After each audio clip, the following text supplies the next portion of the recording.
Probably a brilliant day for you, 3 out of 3, but it all started with this game against Gukesh, which was not going your way. How did you turn this around? Well, I mean, I'm just like, thought I would had a very comfortable position out of the opening, like after, like, When you play that move, knight to d3. Yeah, knight to, okay, and like, I guess it's equal, but slightly better. Yes. Okay, so anyway, we were both playing, I guess, normally. I mean, I was a bit surprised he put the knight on a5, but it's not bad. And then, yeah, here I wasn't very comfortable with the fact that I have to play b4, but I thought there is some, like, I do have a knight on c3, it's very strong. I was considering some moves like bishop d4, queen d4, and so on. And then suddenly I just was like, okay, I'll play a5. Mm-hmm. Like, after thinking about all other different moves, I decided to play a5. As soon as I let go of the pawn, I was like, because I was thinking, okay, a3 but a3 doesn't lead anywhere for white. Then suddenly I realized a4, and yes. I'm like losing on the spot. Yes, at this point, Gary was actually here in the studio with us, and he said that, yeah, this one seems to be over. Yeah, I just thought like it's losing. I mean, my one hope was that, like, maybe this is not losing, but I think I saw like a very clean path to victory here for white, which now I don't quite remember. But take on b4, knight a3. Yeah, I think this was it. Sorry, ab3, knight a3, and then he blockades the pawn. Okay. So then I had to like not lose on the spot, which I found that I had his knight a2. I mean, he still has to calculate a little bit, like knight a5, bishop c3, take, b takes. Okay, there's not much to calculate, knight c4, and my pawn doesn't move anymore.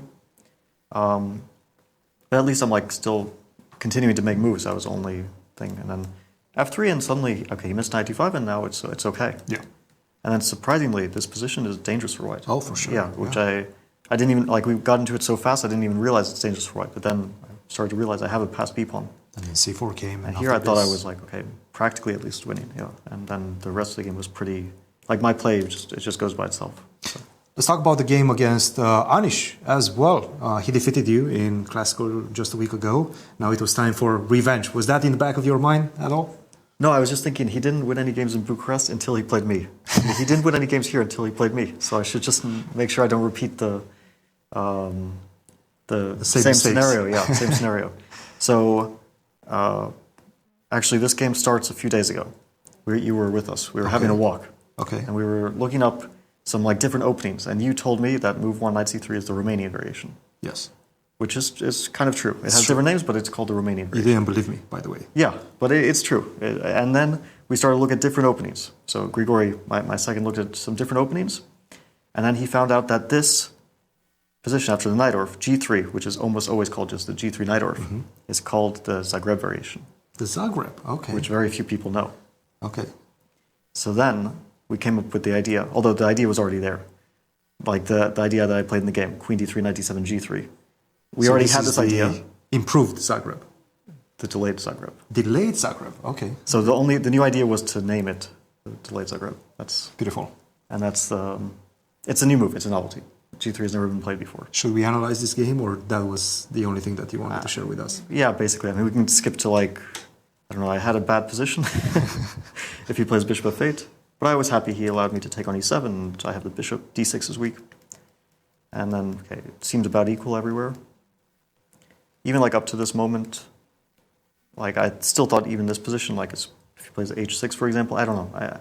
I take on d6, but my king is a bit weak in the long term. But then he went for a very concrete solution. I was very surprised and happy that he went for it.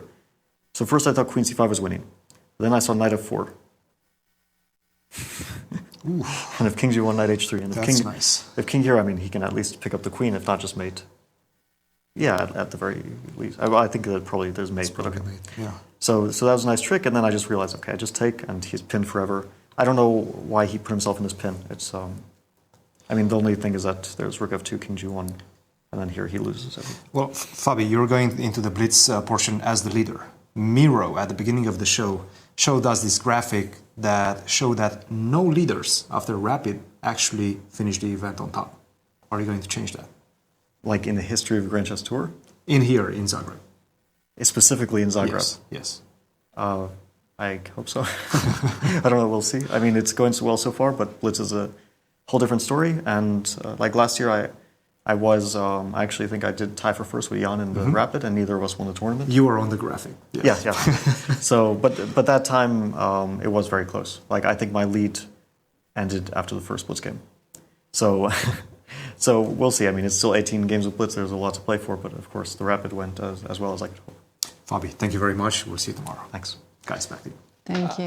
The debut of the Zagreb delayed.